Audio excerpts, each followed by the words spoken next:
Évangile selon Matthieu, chapitre 15. Premier paragraphe, versets 1 à 11. Alors les scribes et les pharisiens de Jérusalem viennent à Jésus disant: Pourquoi tes disciples transgressent-ils la tradition des anciens, car ils ne lavent pas leurs mains quand ils mangent du pain? Mais lui, répondant, leur dit: Et vous, pourquoi transgressez-vous le commandement de Dieu à cause de votre tradition? Car Dieu a commandé, disant: Honore ton père et ta mère, et que celui qui médira de père ou de mère meure de mort. Mais vous, vous dites: Quiconque dira à son père ou à sa mère: Tout ce dont tu pourrais tirer profit de ma part est un don, et il n'honorera point son père ou sa mère. Et vous avez annulé le commandement de Dieu à cause de votre tradition. Hypocrite! Ésaïe a bien prophétisé de vous, disant: Ce peuple m'honore des lèvres, mais leur cœur est fort éloigné de moi. Mais ils m'honorent en vain, enseignant comme doctrine des commandements d'hommes. Et ayant appelé la foule, il leur dit: Écoutez et comprenez. Ce n'est pas ce qui entre dans la bouche qui souille l'homme, mais ce qui sort de la bouche, c'est là ce qui souille l'homme. Deuxième paragraphe, versets 12 à 20. Alors ses disciples s'approchant lui dirent: Sais-tu que les pharisiens ont été scandalisés en entendant cette parole? Mais lui répondant dit: Toute plante que mon Père céleste n'a pas plantée sera déracinée. Laissez-les. Ce sont des aveugles, conducteurs d'aveugles. Et si un aveugle conduit un aveugle, ils tomberont tous deux dans une fosse. Et Pierre répondant lui dit: Expose-nous cette parabole. Et il dit: Et vous aussi, êtes-vous encore sans intelligence?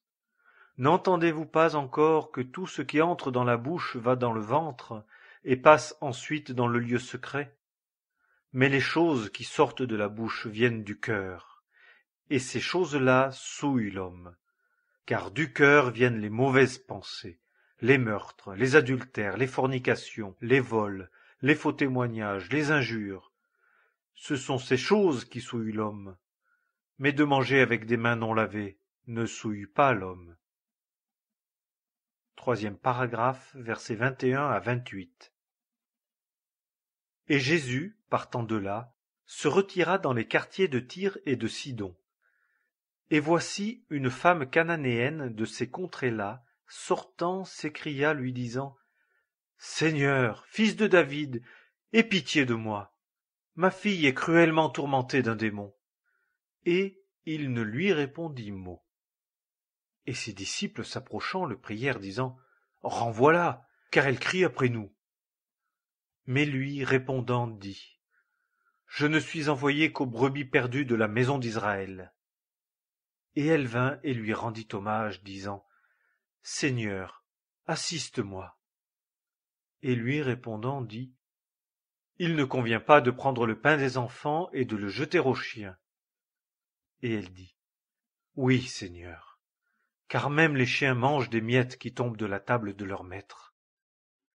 Alors Jésus répondant lui dit: Ô femme, ta foi est grande, qu'il te soit fait comme tu veux. Et dès cette heure-là, sa fille fut guérie. Quatrième paragraphe, versets 29 à 39. Et Jésus étant parti de là, vint près de la mer de Galilée, et montant sur une montagne, il s'assit là. Et de grandes foules vinrent à lui, ayant avec elles des boiteux, des aveugles, des muets, des estropiés, et beaucoup d'autres. Et elles les jetèrent à ses pieds, et il les guérit. De sorte que les foules s'étonnèrent en voyant les muets parler, les estropiés guérir, les boiteux marcher, et les aveugles voir. Et elles glorifièrent le Dieu d'Israël. Et Jésus, ayant appelé à lui ses disciples, dit: Je suis ému de compassion envers la foule, car voici 3 jours déjà qu'ils demeurent auprès de moi, et ils n'ont rien à manger. Et je ne veux pas les renvoyer à jeun, de peur qu'ils ne défaillent en chemin. Et ses disciples lui disent: d'où aurions-nous dans le désert assez de pain pour rassasier une si grande foule? Et Jésus leur dit, Combien avez-vous de pain? Et ils dirent, 7, et quelques petits poissons. Et il commanda aux foules de s'asseoir sur la terre. Et ayant pris les 7 pains et les poissons, il rendit grâce, et les rompit, et les donna à ses disciples, et les disciples à la foule. Et ils mangèrent tous, et furent rassasiés. Et ils ramassèrent des morceaux qui étaient de reste, 7 corbeilles pleines. Or ceux qui avaient mangé étaient 4000 hommes, outre les femmes et les enfants.